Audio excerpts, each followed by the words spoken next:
الحمد لله رب العالمين.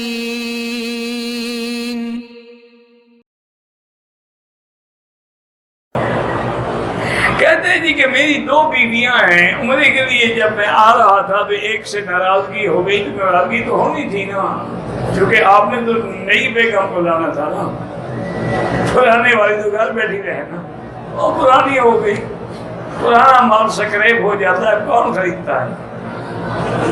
بہرحال جھگڑا تو ہونا تھا میرا بھائی، اب جا کے راضی کر دو، اگر کوئی حیا آ رہی ہے تو عدل نہیں کرو گے تو قیامت میں انشاءاللہ ایک حصہ مرا ہوا ہوگا، فالج زدہ اٹھایا جائے گا۔ اس لیے حکم عدل نہ کر سکو بس ایک بیوی پہ گزارا کرو، عدل کر سکتے ہو پھر چار رکھو۔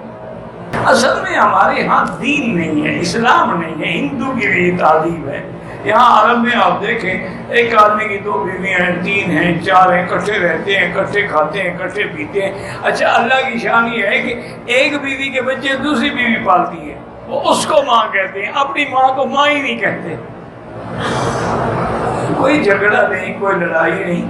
اور پھر یہ ہے کہ ہر بیوی دوسرے کے حقوق کا خیال کرتی ہے۔ خامد اگر غفلت بھی ہوئے، جاؤ آج آپ کا وہاں جانا ہے، میرے پاس آپ کا قیام نہیں ہے آج۔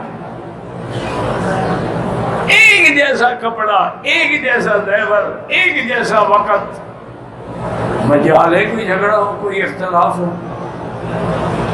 ہمارے ہاں تو وہ ہندو کی تہذیب ہے، پہلے تو دوسری شادی کرنا ہی عذاب ہے، یعنی آدمی زنا کرتا رہے کوئی حادثہ ہو، جی مرد ہیں، مرد منہ کالا کرتے رہتے ہیں، لیکن شادی کرے تو عذاب ہو گیا۔